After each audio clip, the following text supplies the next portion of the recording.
ये 8 महीने पुरानी गाड़ी है, 15,000 किलोमीटर चली है, तो पेंट तो उतरने का सवाल ही पैदा नहीं। यही सेम टू सेम नॉइज आपको कुछ देर बाद फील होगा कैबिन के अंदर, जो बहुत ही इरिटेट करता है। मतलब आपको म्यूजिक तेज करना पड़ जाए, सर्विस भी कुछ अच्छी होनी चाहिए, वो सब चीजें। लोहा ही खरीदना है तो फिर लोहा लेगा जाके ले। तो गुड मॉर्निंग फ्रेंड्स। तो आज एक नया वीडियो लेके आए हैं हम। आज लेके आए हैं हम the most selling car of the year Tata Punch, और हमारे साथ है निखिलेश जी। नमस्कार अभिषेक जी। और ये टाटा पंच को ओन कर रहे हैं। इनको जनवरी में इन्होंने ली थी और आज हो चुका है इनको 9th मंथ हो चुके हैं। आपको 9 महीने हो चुके हैं गाड़ी को चलाते हैं। बिल्कुल सर। तो कितने किलोमीटर चला चुके हैं? इसको उठाया 15,000 किलोमीटर चला चुका हूँ, और इसी सर्विस जो उसकी होती है, इसमें ऑयल और सब चेंज होता है, वो भी मैं करवा चुका हूँ। अभी 10-12 दिन पहले मैंने इसकी सर्विस करवाई है, और 28 जनवरी को मैंने गाड़ी परचेज़ की थी। 8 महीने ऑलमोस्ट मुझे हो चुके हैं गाड़ी के लिए। तो निखिलेश जी ने जनवरी में ली थी गाड़ी, 15,000 किलोमीटर चला चुके हैं। तो अच्छा खासा हमारे पास एक रिव्यू है इनका कि गाड़ी कैसी परफॉर्म कर रही है और सिटी ट्रैफिक के अंदर कैसे परफॉर्म कर रही है। चलिए, तो निखिलेश जी, ये जो अपनी गाड़ी है इसको आप कहाँ ले जा चुके हैं? सर मैं इसको उदयपुर, जोधपुर, अजमेर तो ऑलमोस्ट मैं जाता ही रहता हूँ। श्री गंगानगर जो मेरा होम टाउन है, मैं 2 बारी वहाँ लेके जा चुका हूँ। और छोटे छोटे ट्रिप जैसे कि आसपास में ब्यावर हो गया या फिर पुष्कर हो गया, हमें बहुत बार लेकर जा चुका हूँ इसको। मोस्टली मैं जोधपुर में 3 या 4 बार तो जोधपुर लेके जा चुका हूँ इसे। तो वैसे मेरे ट्रिप रहे हैं। तो कैसा परफॉर्म किया हाईवे के ऊपर पंच? हाईवे पे सर इसका जो परफॉर्म है वो मैंने मोस्टली सीएनजी पे ड्राइव की है इसको, क्योंकि ये मेरी पेट्रोल प्लस सीएनजी है। तो सीएनजी मैंने काफी ड्राइव की है, और सीएनजी में मुझे इसका अनुभव अच्छा लगा। थोड़ा सा है कि दबती है गाड़ी, क्योंकि पेट्रोल और सीएनजी में थोड़ा सा फर्क होता ही है सर, तो थोड़ी सी दबती है, लेकिन वैसे मुझे कोई दिक्कत महसूस हुई नहीं है। और मोस्टली जिस रूट पे मैं जा रहा हूँ वहाँ मुझे सीएनजी इजीली अवेलेबल हो जाती है, तो कोई प्रॉब्लम नहीं है। तो निखिलेश जी, आपके पास आपने सीएनजी क्यों ली? सर मोस्टली मेरा जो ट्रैवलिंग का काम ज़्यादा रहता है, कि मैं जैसे कि सेल्स में हूँ, तो मेरा क्या जोधपुर, उदयपुर, राजस्थान पूरा घूमने का ट्रैवल रहता है। तो उस हिसाब से मैंने कहा सीएनजी थोड़ा सस्ता पड़ जाएगा, इसलिए मैंने इसको सीएनजी परचेज की। तो आपको ऑन रोड कितनी पड़ी थी उस समय? सर मुझे ये गाड़ी पड़ी थी ऑन रोड, मैंने दिसंबर में इसको बुक करवाया था, तो कुछ स्कीम्स वगैरह लेकर के मेरे को 25,000 रुपीज़ का इसमें डिस्काउंट मिला था। 9 लाख रुपये मुझे ये ऑन रोड पड़ रही थी, जिसमें 25,000 रुपये मुझे डिस्काउंट मिलके 875 की गाड़ी पड़ी थी। तो इन्होंने टाटा से डिस्काउंट निकाल लिया निखिलेश जी ने, जो कि बहुत बड़ी बात है। तो अभी आपने सीएनजी परचेज कर लिया, आपने इसको 9 महीने चला लिया आपने। सर गाड़ी के जो टाटा जिस चीज़ के लिए बदनाम है, सर्विस, उसके बारे में बताएं। सर्विस सर ऐसे है कि मेरा डे 1 से ही इसके अंदर पहला गियर जब इसको लगाते हैं, जब भी आप सुबह मॉर्निंग में स्टार्ट करोगे तो पहला गियर जो है वो लगता नहीं है। आप इतना मर्जी क्लच को दबा लीजिए, फिर भी ऐसा लगेगा जैसे आप बहुत पुरानी गाड़ी चला रहे हो, जिससे गियर अटक रहा है। तो वो प्रॉब्लम सबसे बड़ी प्रॉब्लम रही है मैंने। और सर्विस के अंदर मैंने कम से कम 10 बारी मैं सर्विस सेंटर पे जाके ये बता चुका हूँ कि सर मुझे गियर की प्रॉब्लम आ रही है, इंजन नॉइज़ है, इसके कैबिन नॉइज़ भी है इसके अंदर, जो मैं बहुत बार बता चुका हूँ। लेकिन वो हर बारी मुझे यही बोलते हैं कि सर इसके अंदर मैंने ग्रीस कर दिया है, मैंने इसके अंदर ऑयल लगा दिया है, अब ये दिक्कत नहीं आएगी। लेकिन उसके बाद भी मैं 2 या 4 दिन तो ये दिक्कत नहीं आती है, लेकिन 3-4 दिन के बाद यही दिक्कत दोबारा आनी शुरू हो जाती है। तो वही टाटा का जो सर्विस बैकग्राउंड है, जिसके लिए बदनाम है, वही चीज़ अभी भी हम टाटा ओनर से यही चीज़ हमें सुनने को मिल रही है। तो चलिए हम चलते हैं कार के अंदर, और अब जानते हैं कार के अंदर कैसा इसका इंटीरियर। तो दोस्तों, आ चुके हैं हम निखिलेश जी की टाटा पंच के अंदर। तो निखिलेश जी, गाड़ी में किस तरह की साउंड आती है? इंजन के अंदर, जो कैबिन के अंदर इंजन नॉइज आती है, जो कि वाइब्रेशन के साथ में आती है, और आपको फील होगा कि आप एक स्मूथ कार चला रहे हो, तो वो आपको फील नहीं होगा। ऐसे लगेगा जैसे बहुत पुरानी गाड़ी है, आप इंजन में दिक्कत है या पुरानी है, इंजन काम करवा चुके हो, ऐसी फीलिंग आती है इसके अंदर। ये तो बहुत बड़ी बात कह दी आपने, मतलब टाटा के ऊपर कि ऐसा अगर फील होता है। सर मैंने ये बहुत बार फील किया है। मैंने ये अपना जो फीडबैक है ये मैंने कंपनी के सर्विस सेंटर में भी बताया है। उन्होंने टेस्ट ड्राइव भी ली है इस गाड़ी की, और चला के देखने के बाद भी उन्होंने मुझे 2 या 3 बार चलाने के बाद यही बोला है कि हमारी छोटी गाड़ियों में ये आवाज़ आती है, क्योंकि बॉडी बहुत ज़्यादा हैवी है और इंजन इसका 3 सिलेंडर है। और इतनी ज़्यादा हैवी बॉडी के साथ में 3 सिलेंडर कैसे काम करेगा सर आप इसे? मतलब टाटा के जो वर्कशॉप्स हैं वहाँ पे ये कहा जा रहा है कि छोटी गाड़ी है तो सिर्फ नॉइस आएगी, मतलब टाटा से उम्मीद नहीं थी कि मतलब ये मतलब हम क्या मतलब 20 लाख की कार लेंगे तभी नॉइस नहीं आएगी, नहीं तो। हाँ सर, उन्होंने मुझे बोला, मैंने उनसे यही क्वेश्चन भी किया कि सर टाटा हैरियर है या टाटा सफारी है आपकी, उसमें आवाज़ नहीं आती, क्योंकि मेरे फ्रेंड के पास टाटा हैरियर भी है, मैंने वो भी चलाई है, उस पर बैठा भी हूँ, काफ़ी 200-250 किलोमीटर घूमा भी हूँ, लेकिन उसके अंदर कोई ऐसी कोई आवाज़ थी नहीं। तो उन्होंने तभी मैंने उनको क्वेश्चन किया तो उन्होंने बोला हैरियर में नहीं आती है दिक्कत। सो निखिलेश जी, आपको 9 महीने के बाद आप क्या कहते हैं कि किसी दूसरे ओनर के लिए कि गाड़ी लेनी चाहिए टाटा पंच? सर टाटा पंच गाड़ी लेनी चाहिए, लेकिन टाटा पंच के साथ जो दिक्कतें हैं वो कंपनी को सुधार भी करना चाहिए। जैसे इसके अंदर एक तो इंजन को लेकर के जो प्रॉब्लम है, जो मैंने आपको बताया कि इसमें इंजन नॉइज़ है जो नहीं होनी चाहिए नई गाड़ी के अंदर, क्योंकि कोई भी इंसान गाड़ी खरीदता है, चाहे वो कि अपने बजट के हिसाब से खरीदता, तो वो कभी उम्मीद नहीं करेगा कि इंजन में जब वो फैमिली के साथ बैठे तो गुर गुर की आवाज़ आनी चाहिए कैबिन के अंदर, वो नहीं होना चाहिए। और दूसरा सबसे बड़ी चीज़ है कि जब पहले ही आप उड़ते पहला गियर लगाते हो और जब आपका गियर नहीं लगता है तो बहुत गुस्सा आता है। जब एक नई गाड़ी ड्राइव कर रहे हो, आप शोरूम से निकलवा के नई गाड़ी लाए और उसका पहला फर्स्ट गियर नहीं लगता, और शोरूम वाले ने मुझे ये भी बोला है कि पहले आप इसका दूसरा गियर लगाओ फिर जाके पहला गियर लगेगा। टाटा तगड़ा मामला है टाटा का। चलिए, तो निखिलेश जी, आपने मतलब टाटा के टाइम पे बहुत सारे आपके पास कार वेरिएंट्स थे जो आप ले सकते थे। जैसे आप वेन्यू की तरफ जा सकते थे, आप मारुति में जाते, मैं मारुति का नाम जस्ट एक ऑप्शन के लिए कह रहा हूँ, लेकिन जा सकते थे, तो आपने यही क्यों चुनी? सर एक्चुअल में क्या है ना, मैं वेन्यू ही परचेज करने जा रहा था, लेकिन हुआ ये कि थोड़ा टाटा वो होता है ना देशभक्ति वाला, वो वाला सीन भी हुआ। और कुछ क्या टाटा को मैंने बहुत टाइम से सोच भी रहा था परचेज करने के लिए, क्योंकि मेरे को लगा कि ठीक होगी भाई, अगर आप 5 स्टार रेटिंग आप दे रहे हो, 5 स्टार रेटिंग के लिए मेरे को लगा कि सर जो गाड़ी परचेज करूंगा उसके अंदर इंजन में भी दम होगा, मतलब कि ये अंदर से भी अच्छा होगा। तो वो सब चीज़ें देख के मैं थोड़ा सा टाटा की तरफ गया। सबसे बड़ी चीज़ किस 5 स्टार रेटिंग तो आप दे रहे हो, नो डाउट गाड़ी में पूरा दम है, पूरा हैवी गाड़ी है, मतलब आपको गेट भी, अभिषेक जी गेट भी खोलोगे तो एक बार डबल हाथ लगाने पड़ जाएगा, डिग्गी भी बंद करोगे तो 3-4 बारी मारनी पड़ जाएगी हमारी गाड़ी। लेकिन अब साथ साथ में सेफ्टी की सर्विस भी दे दी है, अंदर का इंटीरियर है या कुछ आपका इंजन का है या कुछ गियर प्रॉब्लम है तो उनको भी सुधार कीजिए। तो वही सर दिक्कत हुई कि पहले इंडिका आती थी, वो उसको एसी ऑन करते ही वो बेल्ट में आवाज आती थी, तो वो वाली दिक्कत थोड़ा कम करके दूसरी दिक्कतें बढ़ा दी है। और दूसरा ये है कि सबसे बड़ी चीज़, आप गाड़ी के पेंट को ले लो तो हल्का सा रेस्टिंग होना भी शुरू हो गया, मैं आपको दिखाऊंगा बाहर, हल्का का डॉट डॉट भी मिलना शुरू हो गया इसके अंदर। तो दोस्तों, बहुत सारी चीज़ें हैं जो कि एबनॉर्मलिटीज़ जो कह सकते हैं वो दिखती है टाटा की। अब ये देखिए, जैसे आपको यहाँ पे महसूस हो रहा होगा कि कहीं पे जो गैप्स हैं वो कम है, कहीं ज़्यादा है। आपको यहाँ पे देखिए, यहाँ पे आपको अगर दिख रहा होगा कैमरे के अंदर, तो ये जो फिनिशिंग है कहीं पे ऊपर है कहीं पे नीचे है, तो ये चीज़ें बहुत सारी। अब सबसे बड़ी देखिए जो डिग्गी का पार्ट है, अब यहाँ पे मेरा हाथ अंदर चले गया है, मतलब कोई फिनिशिंग पॉइंट नहीं है। ये जो इसका फ्लैडर है वो ऊपर जा रहा है और जो पीछे की डिग्गी है वो नीचे। तो बहुत सारे पॉइंट्स हैं जो कि फिनिशिंग टच को आप कह सकते हो कि हाँ यार, मतलब कुछ चीज़ें कमी रह जाती है। अभी ये देखिए, जो ये बता रहे थे, आपको ये दिख रहा होगा, ये पेंट्स उतरने लग गया और इसके पीछे रस्टिंग है, ये दिख रहा है आपको, देखिए इसके पीछे रस्टिंग है और ये पेंट्स के धब्बे हर जगह दिख रहे हैं, आपको दिख रहे होंगे हर जगह, ये पेंट के ऊपर स्पॉट्स आने लग गए और ये एक नहीं पूरी गाड़ी पे है।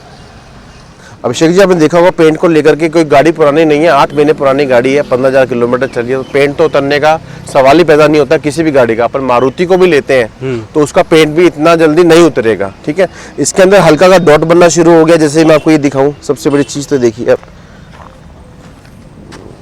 ये देखिए पेंट बनना शुरू हो गया। ये आगे सेम इसके बोनट में भी है, ऐसे 2-3 डॉट। अभी जो दिखाया है व्यूअर्स को कि हर जगह पेंट के ऊपर निशान आने लग गए हैं, जैसे कि हमने कोई वापस से रीपेंट करी हो गाड़ी को। ये तो बहुत ही बड़ा इशू है, मैं मानूंगा ये बात तो आपको, क्योंकि गाड़ी हर जगह से पेंट छोड़ रही है और पीछे इसके रस्टिंग का इशू दिख रहा है। ये तो मुझे लगता है कि 1-2 साल बाद गाड़ी बिल्कुल ही मुझे पेंट करवानी पड़ेगी। और यही बात अगर सर्विस सेंटर पे, शोरूम पे जाके बोलते हैं तो वो कोई बात नहीं सुनते हैं, सिर्फ एक पॉलिश लेते हैं, कपड़ा मार देते हैं संतुष्टि के लिए और सब गाड़ी की चाबी दे देते हैं कि सर हो गया ठीक। तो वो सब चीज़ें कोई मुझे नहीं लगा कि सर्विस में कोई बहुत बड़ा इनका महत्वपूर्ण कोई योगदान रहा है सर। वो पैसे ले लो और वो सही करवा लो सर, ये करवा लो वो करवा लो। तो नई गाड़ी में मुझे कहते हैं 800 रुपये दोगी, AC सर्विस कर देते हैं, वो कर देते हैं, तो वो ठगने वाली बात है। मतलब ये है कि आप ये कहना चाहते हैं कि जो टाटा के जो वर्क स्टेशन है वहाँ पे प्रोफेशनलिज्म नहीं है। बिल्कुल नहीं है सर, बिल्कुल नहीं वहाँ है। पे काम बिल्कुल प्रॉपर नहीं होता। और ओनर की ये इशू है कि ओनर्स अपनी परेशानी हर जगह गा रहे हैं। देखिए हर जगह आपको ये मिलेगा कि ओनर्स परेशान है टाटा की गाड़ियों से। टाटा की इसका लोहा बढ़िया है, लेकिन पीछे सर्विस भी तो होनी चाहिए। गाड़ी बिल्कुल परफेक्ट दिखनी चाहिए। लोग 10-10 लाख रुपए खर्च कर रहे हैं इसके ऊपर। सर अभिषेक जी, गाड़ी मैं कहता हूँ टाटा से अच्छी सेफ्टी फीचर किसी में भी नहीं है। जो उससे पहले मेरे पास फोर्ड फिस्टा थी B29 है, लेकिन मैं कह रहा हूँ कि मैंने वो दे करके मैंने ये ली है, तो मैं बहुत अच्छी गाड़ी है, सेफ्टी पॉइंट से बहुत अच्छी है। मतलब हैवीपन पूरा है, आप अगर गेट खोलोगे तो ऐसा लगता है वो अच्छी बड़ी गाड़ी है, बैठे हो ऐसा कुछ है। लेकिन साथ साथ में इसमें इंजन में भी कुछ डालना चाहिए, सर्विस भी कुछ अच्छी होनी चाहिए, वो सब चीज़ें। लोहा ही खरीदना है तो फिर लोहा जाके ले जाओ। रस्टिंग होना शुरू हो गया है, इंजन में इंजन नॉइज है। नई गाड़ी में चलो 1 2 साल 3 साल पुरानी गाड़ी में होता है, चलो मानता हूँ, उसी में आता है थोड़ा मोटा, लेकिन वो सब चीज़ें अभी से शुरू हो गई है, डे 1 से शुरू होगी। पहला गियर अटक रहा है गाड़ी का, और गियर सबसे बड़ी चीज़, गियर के अंदर ही प्रॉब्लम सोल्यूशन नहीं है। तो ये तो टॉप सेलिंग कार है। आप ये देखिए टॉप सेलिंग कार के अंदर ये इश्यूज हो रहे हैं, और ओनर सिर्फ 10,000 किलोमीटर चलाने के बाद इतना परेशान हो रहा है कि हर जगह इश्यूज जो मेरी नज़र से देख रहा हूँ मैं, एज अ थर्ड पार्टी हूँ मैं जब ये चीज़ें नोटिस कर रहा हूँ, ओनर का दिल तो बहुत ज़्यादा रो रहा होगा इस बात पे देख के। अब सर रो ही रहा है, अब क्या करें। ले तो यही परेशानी बहुत है। टाटा की सर्विस बहुत बुरी लग रही है, जो कि ओनर से समझ में आ रहा है। और सर्विस स्टेशन का तो 10,000 किलोमीटर के अंदर आप इसको थम्स अप कहेंगे या थम्स डाउन कहेंगे? मैं सर इसको थम डाउन नहीं कहूँगा, क्योंकि अच्छाइयों के साथ बुराइयाँ भी है, बुराइयाँ ज़्यादा है। अच्छाई सिर्फ ये है कि 5 स्टार रेटिंग है, गाड़ी बहुत हैवी है, कहीं लग जाए ठुक जाए तो कोई दिक्कत नहीं है। लेकिन सर अब ये थोड़ा ना कि हर जगह गाड़ी चलाते लगाते ठुकाते ही फिरेंगे। साथ साथ में ये भी है कि साथ में गाड़ी को चलाने वाले को एकदम अच्छा भी तो लगना चाहिए। फीचर्स होने चाहिए, सेफ्टी तो है फर्स्ट प्रायोरिटी, लेकिन साथ साथ हम 10 लाख रुपए खर्च कर रहे हैं तो ट्रक लेके घूमते। इससे अच्छा सर 9 लाख रुपए मैंने इसमें लगाए, 1-2 लाख रुपए लगाए, वेन्यू लेता हूँ, फीचर्स तो होते हैं मेरे पास में, कोई प्रॉब्लम तो नहीं होती। सो इंजन की बात करते हैं, निखिलेश जी कैसा है इंजन इसका? इंजन सर इसका 360 पोर्ट से, इतना महंगे लोहे के साथ में हम इंजन दे रहे हो 3 सिलेंडर का। कम से कम सिलेंडर तो सर इसमें बढ़ा दो, इंजन की पावर तो बढ़ा दो, इंजन नॉइज तो नहीं है, आपको जो घर की आवाज जो आती है वो तो नहीं आएगी। आप एक बार स्टार्ट करके बताइए। सर आपने भी देखा होगा, इसकी आवाज तो बहुत अच्छी आ रही होगी आपको, इंजन नॉइज। और आप जब हाईवे पे इसको ड्राइव करेंगे तो सर यही सेम टू सेम नॉइज आपको कुछ देर बाद फील होगा कैबिन के अंदर, जो बहुत इरिटेट करता है। मतलब आपको म्यूजिक तेज करना पड़ जाएगा मतलब इस इरिटेशन को खत्म करने के लिए। और ये प्रॉब्लम मैंने सर्विस सेंटर में 2 या 3 बार बता चुका हूँ, उन्होंने टेस्ट ड्राइव भी लिए मेरी गाड़ी की, चला के भी देखी बहुत दूर तक, और वो सिर्फ ये बोलते सर कहाँ आवाज़ आ रही है, कहाँ आवाज़ आ रही है। मैं उनको बोलता हूँ भाई आवाज़ आ तो रही है, तो बोलते हैं कि सर इसका सभी गाड़ियों में दिक्कत आई है। तो आपको बस ये आंसर मिल जाता है सभी गाड़ियों में बस दिक्कत, ये वो पल्ला झाड़ लेते हैं, पल्ला झाड़ते हैं और आराम से वो कहते हैं बड़ी गाड़ियों में नहीं आती। तो बड़ी गाड़ी खरीदते हैं हम फिर आपके, ये तो कोई जवाब नहीं हुआ टाटा का। और टाटा ओनर इसी चीज़ से परेशान है, क्योंकि जो आफ्टर सेल जो सर्विस होती है उसमें बहुत सारी परेशानियां फेस कर रहे हैं सारे के सारे ओनर्स। ये सर इनको इंडिका वाली जो बात है वो इंडिका वाली बात ही कर रहे हैं अभी तक। ये इन्होंने जरूर कहते हैं रेंज रोवर वगैरह प्लेटफॉर्म पे गाड़ियां तैयार हो रही है, लेकिन इनको इंडिका वाली छवि छोड़नी पड़ेगी। वो जो इंजन नॉइज उसमें भी था, आपने देखा होगा, बहुत पुरानी गाड़ियाँ हैं इंडिका, और वो एक जो बेल्ट की आवाज़ सब आवाज़ इसमें वो आ रही है, तो फिर क्या फ़ायदा है? कौन लेगा? कौन 9 लाख रुपए, अगर 9 लाख रुपए इस पर लगा रहा तो मैं तो कहता हूँ टॉप मॉडल बढ़िया स्विफ्ट ले लो ना, फीचर्स तो होंगे उसके, सेफ्टी तो बात की बात है। सही बात है। तो निखिलेश जी अब चलिए, हमने टाटा के पेट्रोल परफॉर्मेंस की बात कर ली कि इंजन नॉइज भी हो रही है, पेट्रोल पे कितना एवरेज निकाल रही है आपकी है? सर पेट्रोल पे ये मेरा जो एवरेज है वो निकाल रहा है 15 से 16 का। 15 से 16 का हाईवे पे। और सिटी ड्राइव के अंदर? सिटी ड्राइव में सर मैंने इसको पेट्रोल पे बहुत कम ड्राइव किया है। पहले तो सिटी के अंदर मोस्टली मैं हाईवे पे गया हूँ, और मेरे ख्याल से पेट्रोल की एवरेज तो सर इसकी कुछ भी नहीं है शायद। मेरे ख्याल लोकल होगी तो कोई 13-14 की एवरेज मान के चलो आप एसी के अंदर। हाँ, मैंने मोस्टली इस गाड़ी को ड्राइव सीएनजी में किया है। सीएनजी वाली गाड़ी, सीएनजी का बताइए, सीएनजी के अंदर क्या एवरेज दे रही है गाड़ी? सीएनजी सर इसका जो सिलेंडर है, जो कंपनी बोलती है, वो 12 किलो का है, ट्विन सिलेंडर है इसके अंदर। और 12 किलो का सिलेंडर, 10 किलो सीएनजी इसके अंदर का पूरा सिलेंडर आपका खाली है और अच्छी खासी आपको प्रेशर मिल जाता है सीएनजी पॉइंट पे 200 प्लस का। तो सर ये 10 किलो का सीएनजी आराम से भर जाता है, सिलेंडर 10 किलो सीएनजी ले लेता है। आप जो हाईवे रेंज कितना निकाल देती है आपकी? सर इसका जो मैंने देखा 250 किलोमीटर मैंने 10 किलो में इसका निकाला हुआ है। 250 किलोमीटर आपने निकाला हुआ है 10 किलो के अंदर। तो अब ये आपने इसको पहाड़ों पे भी ड्राइव किया, माउंटेन्स कहीं? हाँ सर, मैं अभी देहरादून और मंसूरी गया था गाड़ी को लेकर के, तो बैड लग ये कि सीएनजी मुझे वहाँ मिली नहीं। देहरादून में एक ही सीएनजी पंप था और वहाँ पे सीएनजी थी नहीं, खत्म थी उनके पास, तो मैंने इसको पेट्रोल पे ड्राइव किया था मोस्टली। वहाँ पर पेट्रोल ही मुझे मिला, सीएनजी पंप एक ही था। तो अभी तक सीएनजी पे पहाड़ों पे इसको नहीं चलाया, बाकी लोकल चलाया तो 250 किलोमीटर एवरेज ठीक है। आपको कोई ऐसी दबने की कुछ इश्यूज रहे हैं सीएनजी में? हाँ सर, अगर आप ओवरटेक गाड़ी करते हो सीएनजी के अंदर तो आपको हल्का सा इश्यू आएगा। उसके अंदर आपको लगेगा कि मेरे को थोड़ा सा प्रेशर देना पड़ेगा, गाड़ी को प्रेशर देना पड़ेगा, आपका पैडल दबाना पड़ेगा रेस का, तो आपको लगेगा। लेकिन उसमें एक छोटा सा मैंने देखा था किसी वीडियो के अंदर ही कि जब भी आप ओवरटेक करें तो तुरंत इसको पेट्रोल पे कर लें। ओहो, ये तो सबसे बड़ी समस्या हो जाएगी आपके लिए। आप गाड़ी के अंदर ट्रक को ओवरटेक कर रहे हो, आप पहले पेट्रोल चेंज करेंगे। हाँ, तो वो चीज़ है कि मैं हल्का सा बटन ये दबाता हूँ तो ओवरटेक हो जाती है। अच्छा, नहीं लेकिन ऐसा ये क्राइटेरिया तो बहुत ही खतरनाक क्राइटेरिया। मतलब आप अगर बीच इंजन के अंदर आप है ना इग्निशन चेंज करें, मतलब फ्यूल चेंज करें, तो इश्यूज तो करेंगे आपके साथ। हाँ, तो वो मैंने 1-2 बार किया था तो मुझे कोई इतना लगा नहीं। लेकिन ये है कि सीएनजी पे एवरेज इसका अच्छा है, परफॉर्मेंस भी अच्छा है सीएनजी का। वाइब्रेशंस कुछ आपको फील होती है गाड़ी के अंदर? वाइब्रेशन जो इंजन नॉइज है सर, मैंने तो आपको नहीं, मतलब कोई आपके जो इसका सस्पेंशन है? सस्पेंशन बहुत अच्छा है गाड़ी का। गाड़ी को आप कितनी मर्जी भगा लीजिए, मैंने इसको दिल्ली और बॉम्बे दिल्ली हाईवे में कम से कम 120-130 भी भगाया हुआ 120 सीएनजी के अंदर, तो मुझे कोई वाइब्रेशन या ऐसा कुछ बिल्कुल नहीं लगा, 1% भी फील नहीं हुआ। जब मैं देहरादून से आ रहा था तो ऐसा मुझे बिल्कुल फील नहीं हुआ। तो वाइब्रेशन नहीं है, गाड़ी इधर उधर भागती नहीं है, बिल्कुल आपके कंट्रोल में रहती है। इतना हैवीपन है गाड़ी के अंदर, बिल्कुल 1% भी कोई समस्या दिखी नहीं मुझे। सबसे ज़्यादा बिकने वाली गाड़ी है इनकी पंच, और उसमें ही ये देख कोई भी अभी भी कोई चेंज नहीं है। अभी भी कुछ देखा होगा आपने विषय, कुछ चेंज नहीं किया इन्होंने गाड़ी के अंदर। जरूर इलेक्ट्रिक गाड़ी इन्होंने निकाली है, उसमें काफ़ी फीचर्स दिए हैं, लेकिन सर गाड़ी 16 लाख रुपए की है। वो हर किसी के बजट में नहीं होती 16 लाख की। हर कोई 8-9 लाख 10 लाख रुपए बजट को लेकर चलता है। सही बात है। चीज़ है, हर कोई 16 लाख की गाड़ी नहीं खरीदे। और पहली बात तो सर 16 लाख की वो गाड़ी खरीदेगा, दूसरी कोई ले लेगा, बड़ी गाड़ी लेगा 16 लाख रुपए की, वो चीज़ भी है। कुछ चीज़ें हैं सर, इसको टाटा को काफ़ी इंप्रूवमेंट करना चाहिए। अच्छाई के साथ बुराई भी है। बुराइयां जो मैंने आपको बता दी हैं, अच्छाइयां हैं सर इसकी, कभी सीएनजी में कभी प्रॉब्लम नहीं आई मुझे।